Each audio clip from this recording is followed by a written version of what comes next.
Hello guys, it's Ryan Ho back with another video. Today I want to talk about the Planar IEM for $110, which is the Moondrop Stellaris, and that's a pretty good price. Planar IEMs used to be about thousands of dollars, and then they got cheaper and cheaper over time, and now we have kind of this competition to like who can produce the cheapest Planar IEM with good tuning. Now, I stress good tuning because a lot of times the biggest problems with planar IEMs is that their tuning may not be so good. And I think the Stellaris is the one that has definitely improved upon the tunings in the past, but it's not perfect either. So we'll talk about it.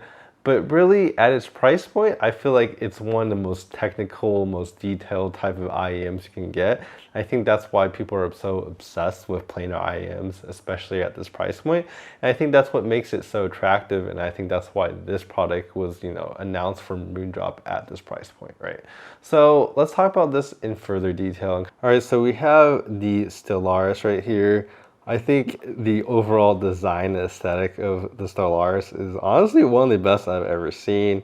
I really like this blue and gold type of look, but more importantly, it's kind of the theme it has as well. You have the sun and the moon over here, and then you have kind of the stars falling.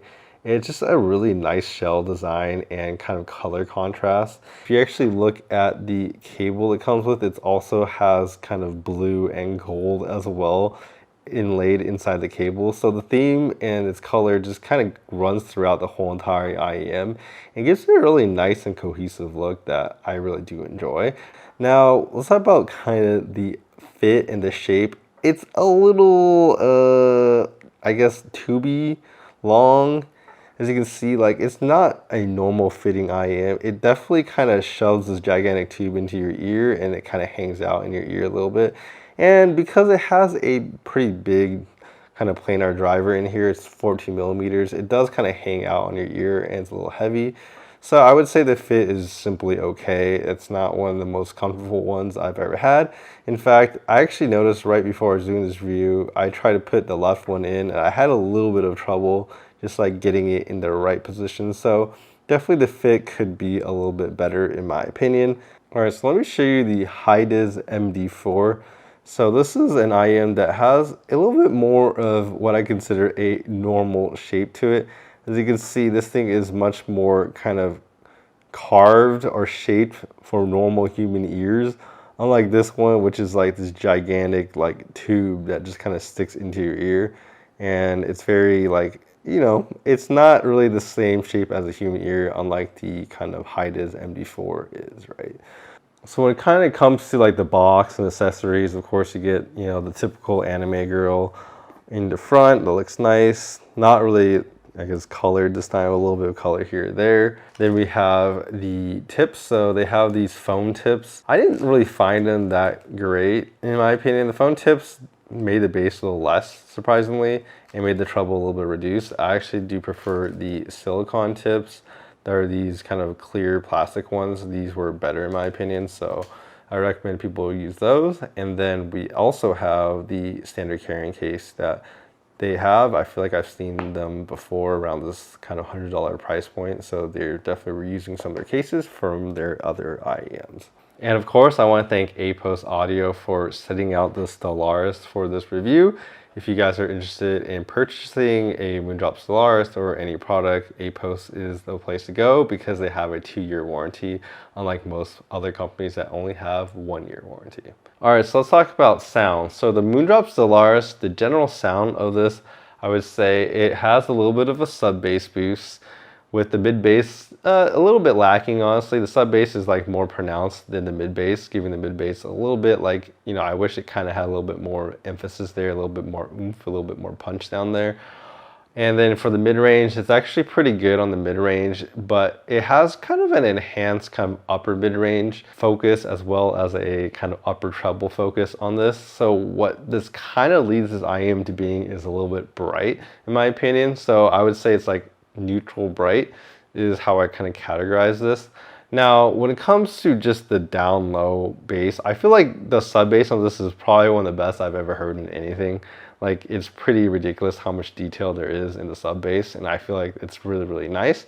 However, like I said, when you move to mid bass, there's not much emphasis there, so your kind of big booms and explosions don't come across as fun and exciting, in my opinion, as other ones like the Moondrop variation that probably overdoes it in that region, but you know, it's more fun sounding for sure there, right?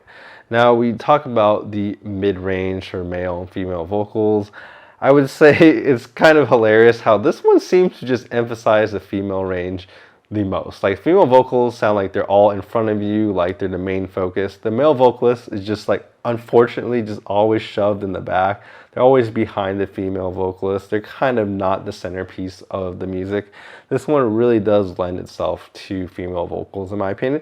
Maybe a little bit too much in the sense because it is a tad bit bright, in my opinion. So if you're not a big fan of bright IEMs, this might not be for you. However, I do think that it's not so bright that it's sibilant, so it's not like going to be like making your ears bleed and being painful at all.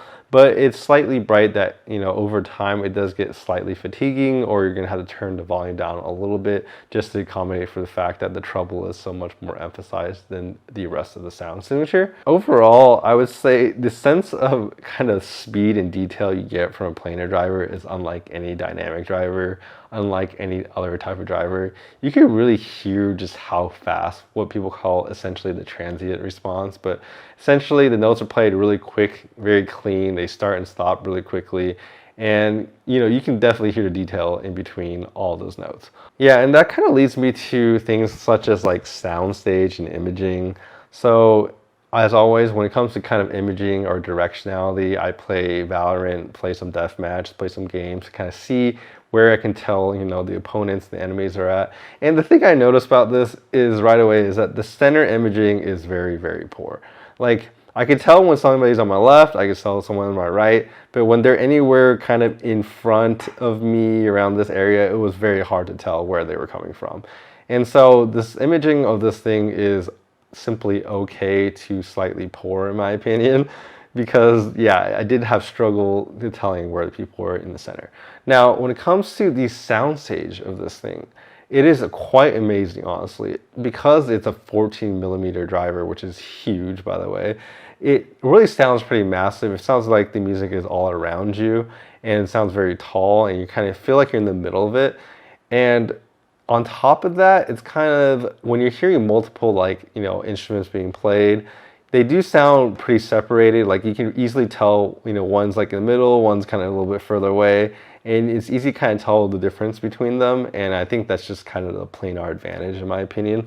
So it does all those aspects really, really well, and you know, that's something I like to see. The only thing, like I said, is the imaging could be better. So the funny thing is, when I compared the Stellaris to the variations, I started thinking about, you know, is, you know, the variations at, you know, $500 and the amount of detail it has better than the Stellaris. And in some ways, it was like in the bass, there's definitely just much more bass emphasis in general in the variations. But even then, I felt like the sub bass didn't really lack the quality. In that sense, maybe it lacked the dynamics, it doesn't hit as hard, doesn't rumble as hard, but it still had really good detail. And when it came to kind of the mid-range and the treble, I actually felt like the treble detail was almost better than the variations. That's pretty impressive for something that is worth, you know, like 1/5 the price.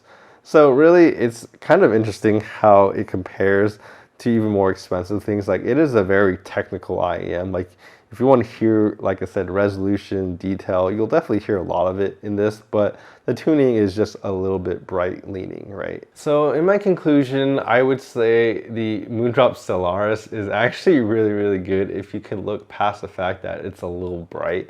I think if you don't mind more treble intensive or bright IEMs, then this might be your cup of tea, because I do think at its price point, it does present a lot of value for how much kind of detail you're getting.